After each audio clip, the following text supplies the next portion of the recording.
Salut tout le monde. Bonjour à tous, on espère que vous allez bien. Aujourd'hui, on va discuter de la dépendance affective. Donc là, ce qui est intéressant, c'est que là, vous avez une dépendante ou une ex-dépendante affective ou en cours. On n'est jamais vraiment Voilà, guéri. Moi, je je suis pense pas que encore ça- guérie totalement. Hein. Voilà. On a fait du chemin quand même, ça c'est vrai. Voilà, du chemin. Donc, elle va vous donner son point de vue, ses ressentis par rapport à des situations et aussi des clés pour vous aider. Et moi aussi, je vais être là dans cette vidéo pour vous donner mon point de vue à moi, comment je ressens les choses de l'autre côté en fonction des comportements qu'elle a pu avoir ou qu'elle a encore un petit peu et qu'on va pouvoir identifier ensemble. Mais c'est surtout ce qui est intéressant, je pense que pour les gens qui vont nous regarder, c'est que toi, tu étais fuyant et tu l'es encore un petit peu, comme Oui, moi je suis c'est encore vrai, tout à fait, ouais, c'est dépendante affective, hein, on va pas non plus tout changer en une seule fois. Hein. Mais c'est ça qui est intéressant aussi, c'est même si tu vas me décortiquer un peu cette blessure, on va pouvoir aussi savoir toi comment tu la vivais. Oui, comment j'ai vécu aussi tous ces moments Ouais. ensemble. Donc voilà, c'est le côté intéressant de cette vidéo. Vous avez de chaque côté avec une polarité non fuyante et une polarité fuyante. Alors on va énumérer plusieurs points. Le premier point, la fuite affective. Donc là, Caroline, elle va vous donner des clés pour identifier cette fuite affective. Les énergies d'attente dues à cette dépendance affective. Vous allez aussi, vu que vous êtes dans la dépendance affective, vous allez rendre votre autre, donc vous allez essayer de rendre votre conjoint ou votre entourage dans la dépendance affective de vous-même. On va aussi énumérer un point important, c'est apprendre à recevoir. Parce que ceux qui sont dans la dépendance affective sont beaucoup dans le donner, mais finalement, ils ont beaucoup de mal à accepter, à recevoir. Ça, c'est la base de la dépendance affective. Quand on comprend ça, on a compris beaucoup de choses. Voilà. Et pour terminer, on parlera de l'estime de soi et de l'affirmation de soi. Voilà. Donc, avec plein de petits détails aussi, c'est vrai que quand on dit que je tombe toujours malade, que j'ai toujours un peu de travers, que j'ai toujours un peu mal là, un peu mal ci et tout ça, ouais, c'est intéressant, c'est vrai. Alors moi j'ai envie de te poser une première question. Comment tu as fait pour déjà comprendre, conscientiser, identifier d'où venait cette fuite affective? Parce que il faut dire quelque chose d'intéressant aux gens qui nous regardent, c'est que quand on a une fuite affective, le dépendant affectif n'est jamais rassasié. Ce qui veut dire que vous allez lui donner, et donc il y a une fuite dans son corps émotionnel qui fait qu'il est toujours en demande et que du coup, tout ce que, par exemple, moi je peux lui donner, moi je l'ai remarqué, donc je vais parler déjà de mon côté à moi, mais tout ce que j'ai pu te donner, je vois que c'était jamais assez. Il fallait toujours plus, toujours une petite attention, toujours un message, il y avait toujours un plus qui venait se rajouter. Alors, elle me faisait une remarque, je la travaillais pour l'aider, et du coup, elle m'en refaisait une autre. Donc, vous voyez, c'est toujours plus. Oui, exactement, c'est l'escalade. Ouais, donc, comment tu as fait, toi, pour te rendre compte, pour identifier d'où venait déjà le problème de base de cette je vais dépendance? dire la vérité, en fait. Voilà. C'est le but de… Non, mais je vais dire la vérité parce qu'il faut savoir que les dépendants affectifs, ils ne disent pas souvent la vérité. Ça, c'est un premier point. Donc là, je vais vraiment faire des efforts. J'ai compris que j'avais un problème quand je voyais que les gens s'éloignaient de moi. Alors, peut-être qu'il y a des personnes qui vont se dire c'est quoi le rapport? En fait, quand vous voulez toujours être la meilleure, donner pour vous faire aimer, c'est comme si vous aviez un ventilateur dans votre cœur qui soufflait et ça souffle et ça souffle et ça souffle. Vous êtes toujours là pour rendre service, toujours là pour aider, toujours là même quand on vous demande rien. Après, dans le couple, c'est vrai qu'on peut faire beaucoup de messages, beaucoup de ceci, beaucoup de cadeaux. Forcément, on est déçu parce que les gens, ils peuvent pas vous rendre la même chose. Donc, on est toujours déçu. On a l'impression que la vie, c'est de la merde, que c'est dégueulasse et pourquoi ça m'arrive toujours. Mais ce ventilateur, si vous le mettez devant votre porte, il n'y a personne qui peut rentrer. Donc, durant la séparation avec Julien et durant mes moments difficiles, j'ai vraiment remarqué que ce ventilateur, en fait, c'était moi qui l'avais créé. C'était moi qui l'avais mis sur 10, alors que j'aurais pu mettre sur 5, sur 6. Et surtout, dans ces moments-là, écoutez l'autre, en fait. Écoutez les autres, écoutez ce qu'ils disent. Des fois, on nous dit, non, je sais pas, ou je verrai plus tard. Là, par exemple, j'ai un exemple à vous donner de ce matin. J'appelle mon beau-frère pour dire, écoute, t'es pas là pendant 2 jours, je vais prendre mon neveu, je vais le prendre à la maison. Il m'a dit, on va voir. Il n'y a rien de mal, on va voir. mais je l'ai mal pris. Pourquoi? Il ne veut pas que je m'occupe de mon neveu, etc. Évidemment, ça, il y a 2 ans, j'aurais fait une réflexion. Là, aujourd'hui, j'ai pris sur moi. Donc, je dirais, voilà, le premier point, pourquoi je m'en suis aperçue, c'est que les gens, en fait, ils s'en vont parce que soit on donne trop, donc ils ne peuvent pas nous rendre la même chose, donc ils se sentent limite humiliés, en fait, des choses qu'ils ne peuvent pas vous donner. Et ça, je vais compléter aussi, excuse-moi, je te coupe parce qu'au fur et à mesure que tu avances, c'est que, oui, effectivement, quand on est dans la dépendance affective vis-à-vis de l'autre, on peut sentir, nous, de l'autre côté, un certain étouffement. On a l'impression d'être étouffé parce que la personne, elle cherche à travers nous toute cette dépendance. Et souvent, tu utilises cette expression, mais de moins en moins, mais c'était beaucoup au début. Je suis comme une huître au rocher. Vous voyez cette expression? Comme quoi, je suis ton huître et toi, tu es le rocher. Voilà, comme quoi elle est tout le temps collée.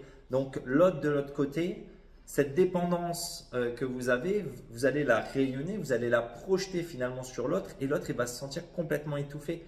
Parce que ça aussi, on va en parler dans les points suivants, mais quand on veut rendre l'autre dépendant affectivement, donc il y a cette espèce d'étouffement que l'autre peut ressentir de l'autre côté. On veut rendre les autres dépendants en faisant beaucoup de choses pour eux, finalement.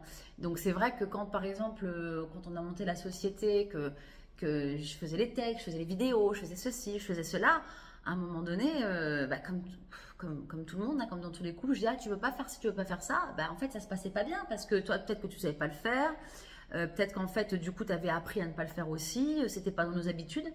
Donc c'est vrai que rendre les autres dépendants, c'est quelque chose, on va pas s'en rendre compte tout de suite. Moi je l'ai compris, mais c'est difficile quand même de s'en rendre compte que ça vient de nous. On va en discuter dans le prochain point qui va arriver. On va parler aussi d'un point important, c'est les énergies d'attente. Donc celui qui est dans l'indépendance affective, moi je l'ai remarqué énormément à travers toi.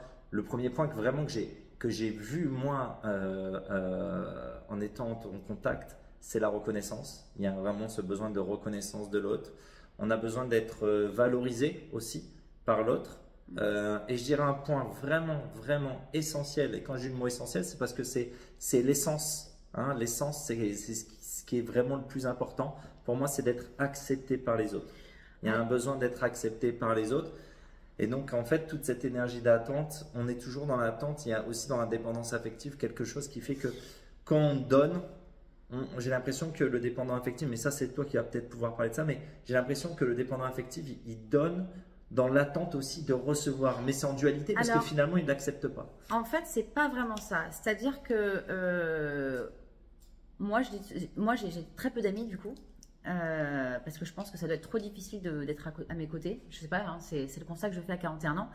Mais c'est vrai que quand par exemple je suis là pour quelqu'un, alors le problème c'est que je suis trop là, c'est-à-dire qu'en fait je vais aider la personne tous les jours, voilà, tous les jours, tout le temps, et je vais même insister pour l'aider. Parfois. C'est intéressant, c'est vrai, j'ai remarqué. Je vais insister pour l'aider. Mais si, tu vas voir, tout ça, on peut faire ça, on peut faire ça. Donc, il y a quelques personnes sur cette terre qui m'aiment pour ce que je suis. Donc, quand je suis pas... N'éteins pas la vidéo en faisant ça. Ça n'éteint pas. Ça la démarre, c'est tout. Du coup, il y a quelques personnes qui m'aiment pour ce que je suis. Donc, quand j'ai des problèmes, quand je fais une crise, quand je suis impulsive ou quoi que ce soit, les gens, ils m'aiment vraiment. Il y en a peu. Toi, ça a été dur parce que en plus, tu es ma flamme jumelle. Donc, dans le couple, c'est vrai que c'est encore plus difficile parce qu'en fait, il y a une place. Quand en fait, nous, on prend trop de place, la personne avec qui on vit, elle est la première impactée.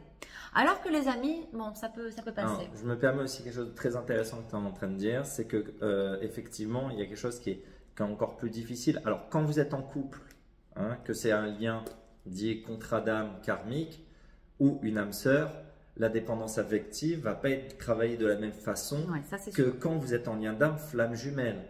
En flamme jumelle, l'autre, il est là pour exacerber ce qui manque. Donc, pour exacerber cette dépendance, cette blessure, cette souffrance, il va appuyer dessus. Donc, lui, il va faire l'inverse, c'est-à-dire que tout ce que vous allez lui demander, il ne va pas vous le donner.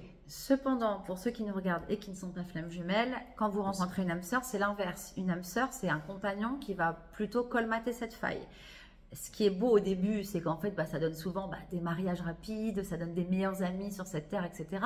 Mais une fois que l'autre, en fait, il a rempli la fissure de votre blessure de dépendance, donc il est tout le temps là, il ne va jamais vous abandonner, il répond toujours au téléphone, ça c'est une âme sœur.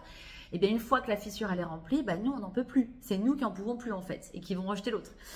Donc voilà, donc faut bien distinguer, il y a vraiment par rapport au système de couple, que ce soit enfant, parent, âme sœur ou flamme jumelle.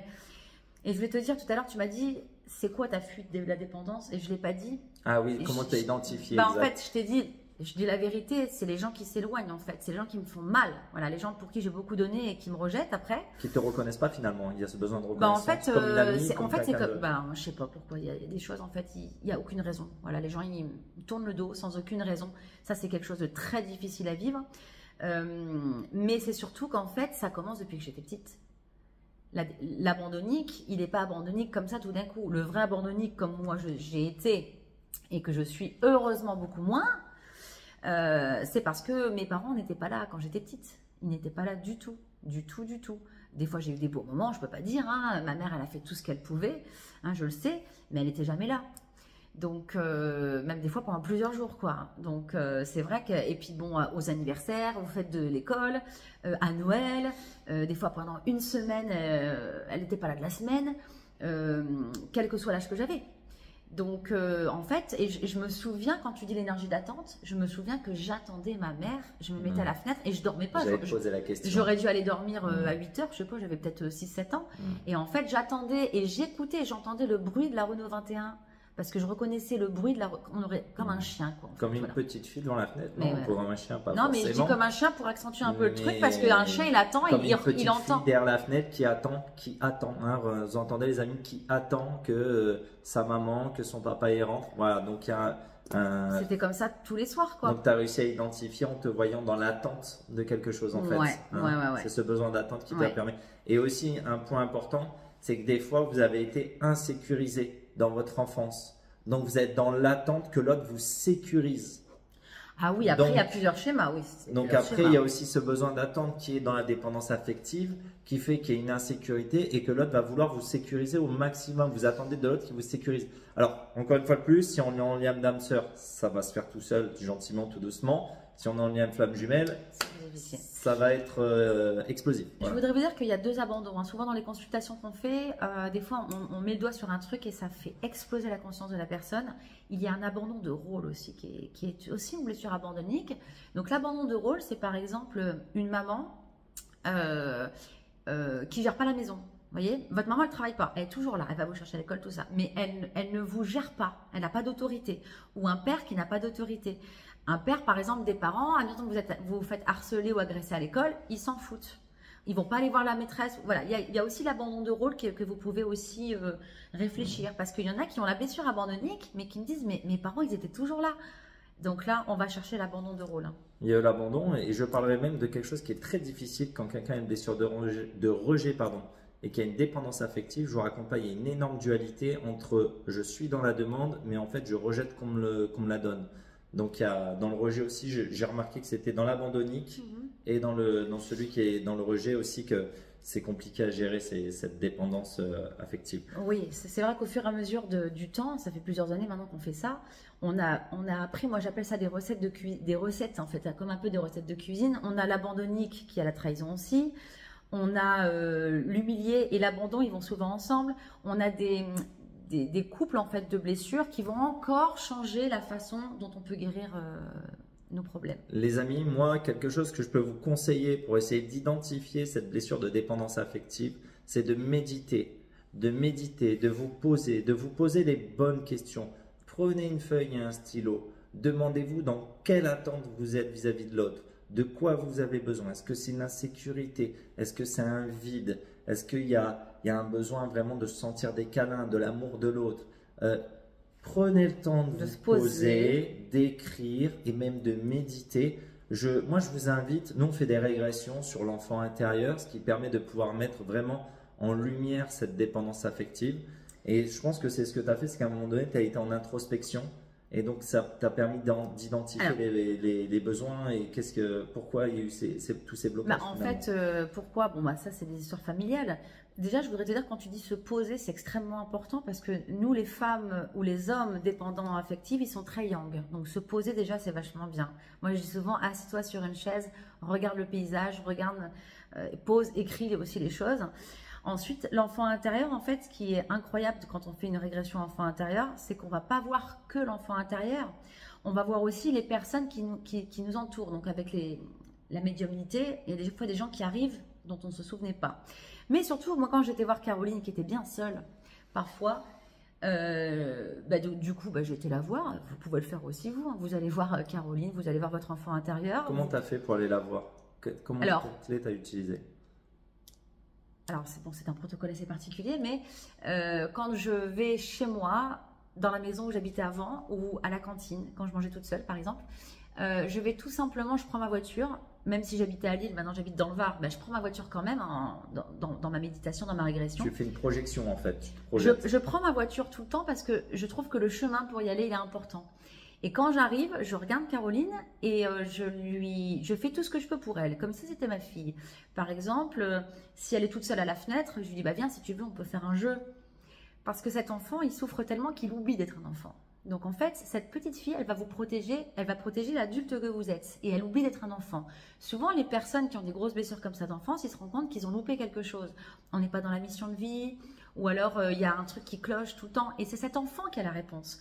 Donc passer du temps avec elle, c'est vraiment la base. Honnêtement, de tous les protocoles qu'on a reçus merveilleux et puissants, je trouve qu'aller voir son enfant intérieur quotidiennement, c'est peut-être la chose que vous pouvez faire du mieux pour vous. Et c'est surtout que parfois, on a des surprises. Une fois, je vais voir Caroline, je fais quelque chose pour lui faire plaisir, changer une fringue, apporter des dessins parce que je sais qu'elle aimait bien dessiner, des trucs comme ça. Et elle me dit, mais attends, est-ce que tu veux pas rester avec moi pour dessiner avec moi? Et ça, quand j'ai entendu ça, tu t'en souviens, je suis partie chercher à Cultura. Ouais, c'était cet été. Je suis partie chercher à Cultura une boîte de pastels. Je suis rentrée chez moi, j'ai dessiné mon chien, un autre chien mystique. Et là, mes enfants à moi, enfin nos enfants m'ont dit, mais maman, tu dessines? Voilà, elle a réussi. J'ai été là pour Caroline, la petite. Et du coup, la petite me l'a rendu. Elle m'a donné un moment de bonheur. À un moment donné où on n'avait pas de masque autour. Elle avait un peu enlevé les briques du mur qu'elle avait érigé autour de moi. Donc, cette relation, elle est exceptionnelle avec l'enfant intérieur. Je voudrais aussi rajouter quelque chose, les amis. Des fois, cette dépendance affective ne vous appartient pas vraiment. Alors, vous allez dire, ah bon, je ne comprends pas. Si, elle vous appartient. Mais en fait, elle appartient à tous vos ancêtres. Ce qui veut dire que dans votre transgénérationnel, vous allez suivre des schémas répétitifs qui vont faire que vous allez être tout le temps abandonné ou rejeté et qui va créer cette dépendance affective. Tu veux dire que d'autres ancêtres ont été aussi abandonnés? Exactement, abandonnés ou rejetés. Et qui est dans votre ADN, ce qu'on appelle la mémoire cellulaire, et que du coup, on va soulager avec des soins, on va appeler ça soulager la mémoire de l'ADN, la mémoire cellulaire. Et donc, c'est quand vous êtes en introspection, c'est bien de se dire aussi, ok, je suis axé sur moi. Bon, ok, j'ai identifié quelque chose. Mais maintenant, si je me projetais bien plus loin et je me projette un peu en passé, comment était papa, maman? Comment était papi, mamie? Est-ce qu'il n'y a pas un schéma répétitif? Est-ce que vous-même, vous n'êtes pas un briseur ou une briseuse de lignée sur ce schéma transgénérationnel? Parce que si vous avez ce schéma et que vous avez des enfants, vous allez vous-même, sans vous en rendre compte inconsciemment, donner cette mémoire aussi à vos enfants. Oui, quand on fait les soins de l'ADN ou du protocole du sang, tout ça, déjà on est tous des briseurs de lignée si on le souhaite. On est tous des briseurs de lignée, mais c'est si on le veut en fait. On apprend vraiment à observer le comportement de nos ancêtres. Alors des fois en médiumnité, on les voit arriver dans la pièce, ça c'est magnifique. Mais vraiment, on apprend à déceler chez nos ancêtres ce qui pourrait encore nous façonner nous en fait. Et aussi derrière, on a nos enfants ou nos descendants. Des fois, il y a des gens qui font des soins, ils n'ont pas encore d'enfants, mais on pense aussi aux descendants, que ce soit neveux, nièces, futurs enfants, petits-enfants. Donc en fait, c'est comme être un arbre, j'ai bien dit être un arbre, et non plus une branche de l'arbre. Quand vous faites des soins comme ça pour vous, vous voyez vos ancêtres derrière, vos ancêtres devant, vos enfants derrière, et vous vous considérez comme en fait l'arbre de la famille à un moment donné, et non plus comme une branche. Ça, c'est vraiment beau. Et ce qui est intéressant de soulager dans le transgénérationnel, des fois, tout simplement de soulager les liens de souffrance qu'il y a eu avec papa et maman vont vous soulager vous. Parce que des fois, donc on part de marqueurs transgénérationnels, mais des fois, vous avez des marqueurs qui sont dans l'âme. Je vais même bien plus loin. Si vous avez des vies antérieures où vous avez été abandonné, rejeté, et bien cette mémoire, elle n'est plus dans votre mémoire cellulaire. Elle arrive que cette mémoire, elle est dans votre âme. Et donc, elle va créer un déséquilibre énergétique, qui va aussi créer un déséquilibre émotionnel. Et donc, en fait, votre âme, elle se dit, ah, si je fais ça, il va m'abandonner.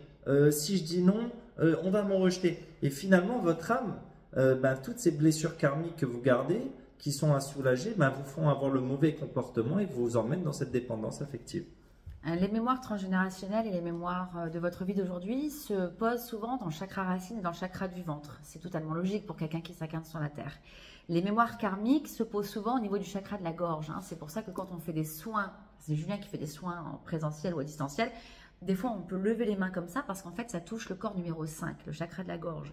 Donc on peut dire elles sont moins importantes, je pèse mes mots, elles sont moins fraîches, moins importantes, moins présentes, mais ça peut aussi jouer d'aller chercher dans le karma. Vraiment, des fois, ça fait des belles libérations.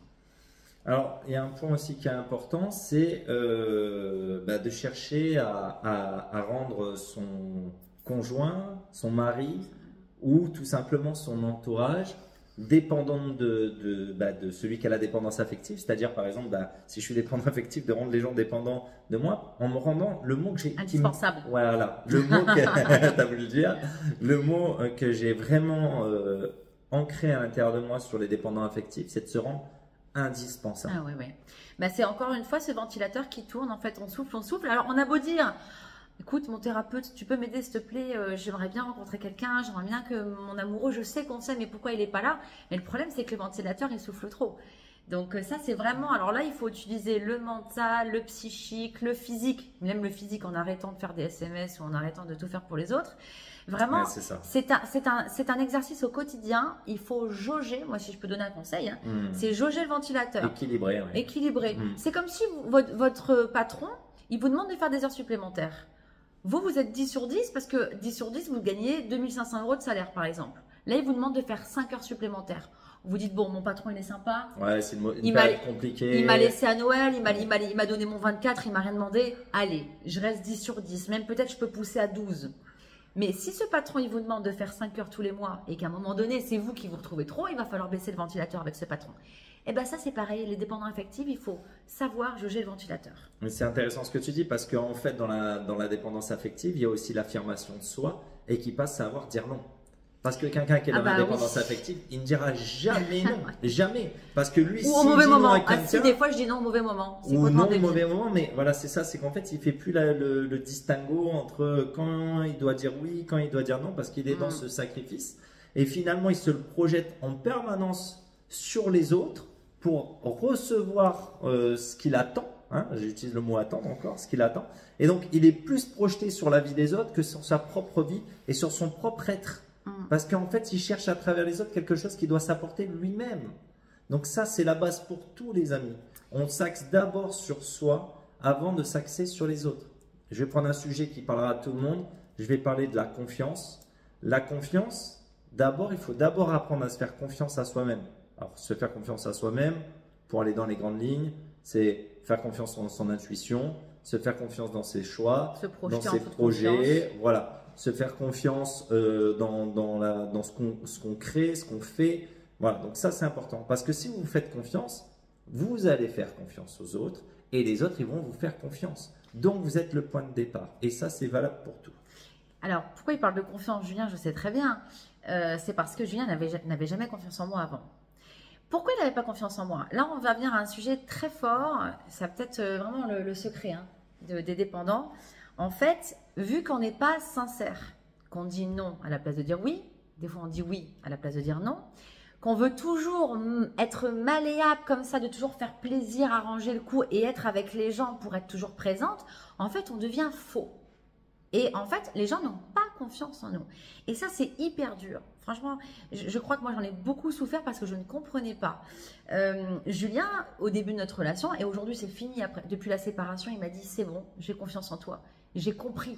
En fait, c'est comme s'il avait compris mon mécanisme. Il savait que quand je lui faisais mal, c'était pas fait exprès, en fait.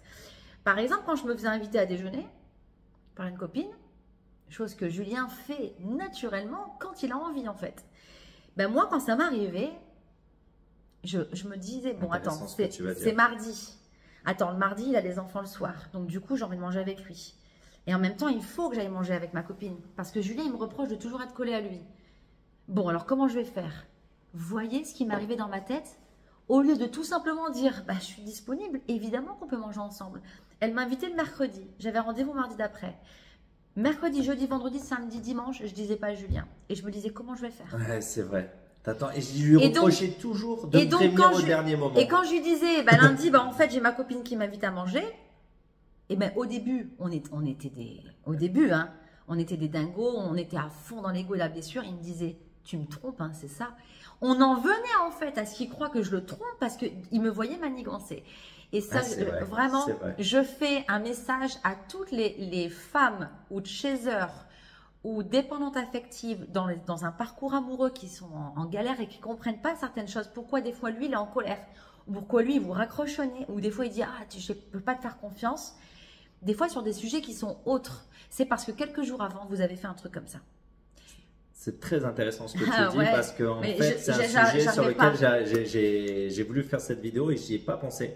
C'est vrai que finalement, on se retrouve dans le dépendant affectif, il est ou affectif, la dépendante, elle est dans une sorte de manipulation parce qu'en fait, elle ne sait pas comment annoncer le truc, elle a l'impression de se détacher de l'autre, donc dès qu'elle se détache, ça la perturbe. Et puis surtout que, par exemple, le mardi, bah, je sais que toi, tu étais avec tes enfants. Donc, du coup, je voulais te voir le midi. C'est ça aussi. Et qu'est-ce que je me prenais, moi? Il me disait que j'allais le tromper ou que je lui mentais. Or, à l'intérieur, c'était l'inverse qui se passait. J'étais en dévotion totale. J'étais et je suis toujours hyper amoureuse. Mais vraiment, c'était une injustice. L'injustice, ça, c'est une blessure. Et comme je le disais tout à l'heure, quand on veut rendre l'autre dépendant affectif, en fait, on va créer une espèce d'étouffement. On crée beaucoup d'attentes autour d'une seule personne. Et finalement, moi, par exemple, j'étais beaucoup dans le sacrifice au début. En fait, je me disais, mais j'alimente sa blessure. Je me prive de sortir parce que je sens qu'elle a besoin de rester avec moi. Et aujourd'hui, ben, on est beaucoup plus aligné avec ça, en fait, parce qu'on travaille. Et je lui dis, ben là, je vais sortir, là, je vais faire ci, je vais faire ça. Et du coup, ben, c'est vécu beaucoup mieux. Même si des fois, il y a des petits miasmes qui remontent. Mais je pense que c'est tout le monde. C'est ce travail d'une vie ou de plusieurs vies de soigner des blessures et des souffrances. Donc voilà, prenez le temps. Moi, ce qui m'a permis aussi de me détacher de tout ça, ça c'est pour les gens qui sont à ma place, soyez dans la résilience, j'ai envie de vous dire. Essayez de vous détacher, hein, vous aussi, de la personne, c'est-à-dire de ne pas vous laisser aspirer par le dépendant affectif et de faire non, ça t'appartient. Et surtout de ne pas être dans le sacrifice, de dire si j'ai envie de faire ci, si j'ai envie de faire ça, si je me détache de toi, je suis aligné avec ça et je le fais pour moi. Hein. Donc, c'est vraiment ne pas avoir peur de blesser son autre en fonction des comportements qu'on va avoir. Et vous allez voir que ça va s'équilibrer dans la relation au fur et à mesure. Alors, ça ne se fait pas en un claquement de doigts, ça se fait sur des situations au quotidien de tous les jours. Justement, nous, ça va faire plus de 5 ans maintenant, 5 ans, je ne sais plus trop qu'on est ensemble. Là, vous avez en face de vous un couple qui a traversé des tornades, beaucoup de difficultés. On en témoigne en fait sur notre chaîne parce que on veut vous dire, des fois on s'aime et on se fait du mal, ou on s'aime et on se sépare. Je voudrais le dire, des fois on s'aime et on se sépare ou on se fait du mal. Ça ne veut pas dire qu'on ne s'aime pas.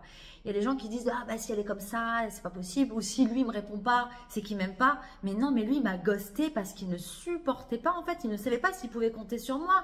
Donc en fait, il m'aimait, mais il me ghostait quand même. Et puis, beaucoup d'autres choses. Vu que je suis un fuyant, le fait que je sente cette oppression affective sur moi, moi j'étais dans l'ego, j'étais dans mes blessures. Donc elle aussi. Donc vous voyez, elle dans sa dépendance et moi dans mon rejet. Et finalement, bah, ça faisait quoi? Bah, on se prenait la tête et puis en fait je disais, bah, je m'en vais. Et je partais. Ah bah ouais, lui il pouvait partir pendant 3 jours, ça ne le dérangeait pas. Et en plus il savait que ça me faisait du mal et en général il rajoutait une couche. Il disait, bah tiens, notre week-end, tu peux l'annuler. Ah au fait, les vacances l'année prochaine, tu peux les annuler. Il avait toujours le même schéma. Parce qu'il faut savoir que là, je suis aidée par Julien.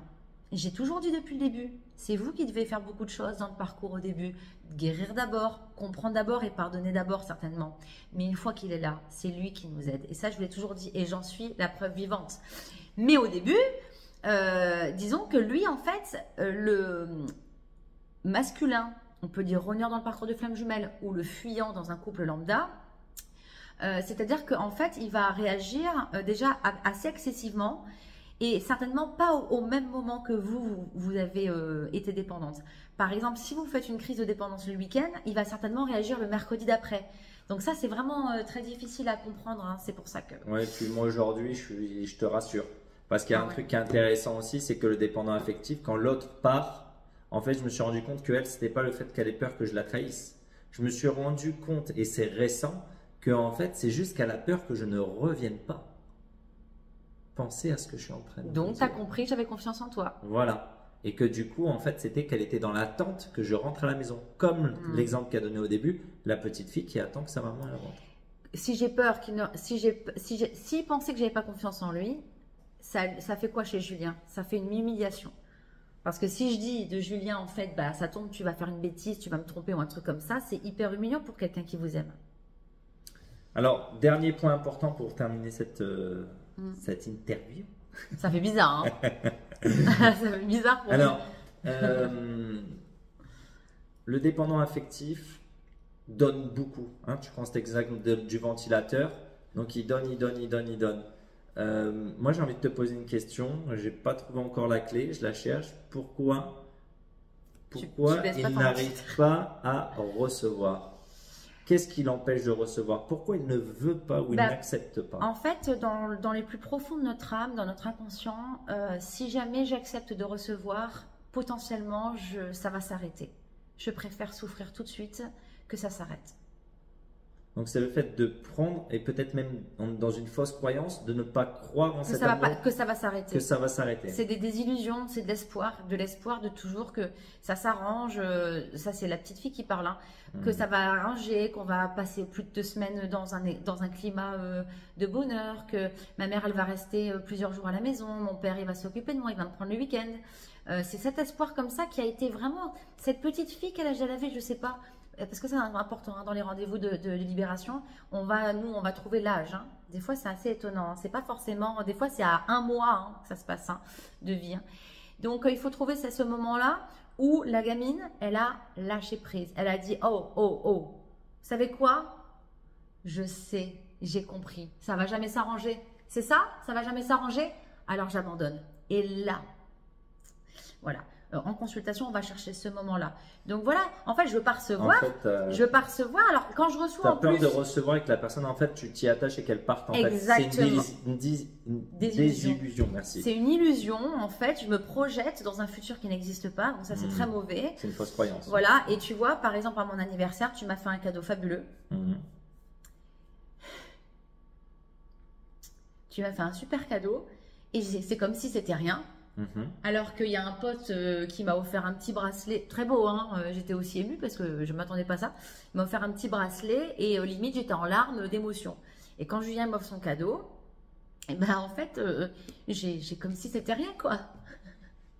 Et ça, j'en suis vraiment triste parce que. Donc après, au bout de plusieurs années, voilà, c'est vrai que bon.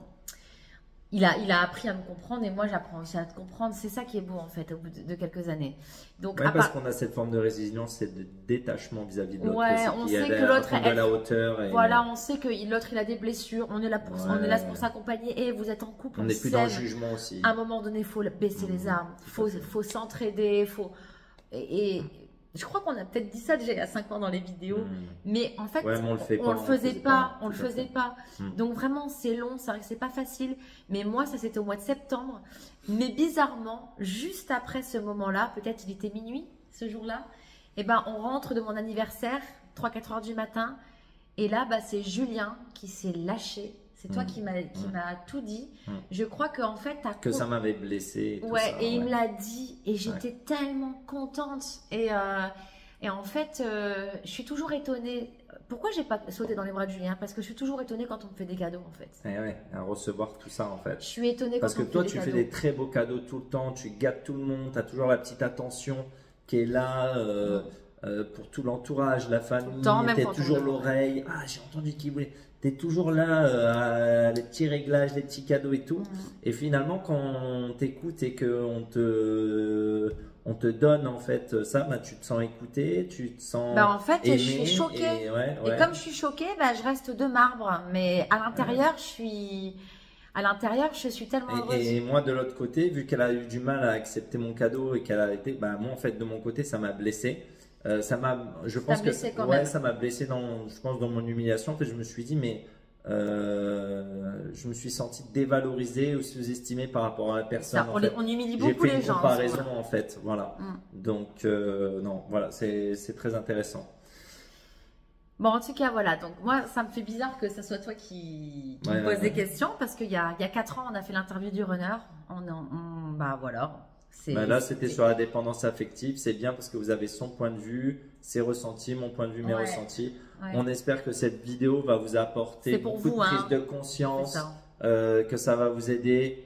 Si vous avez besoin de nous et que vous voulez pas forcément passer par une consultation, on a aussi pour démarrer, pour vous aider à comprendre ce qui se passe chez vous, on peut commencer tranquillement avec un coaching, ce qui vous permettra de pouvoir mettre en lumière une situation et peut-être de commencer à identifier et après de passer en consultation avec un soin énergétique derrière. C'est vrai. Des fois, dans les premiers rendez-vous, il y a tellement de messages. En plus, on est médium, on a la chance de canaliser avec des êtres supérieurs, parfois avec vos ancêtres aussi.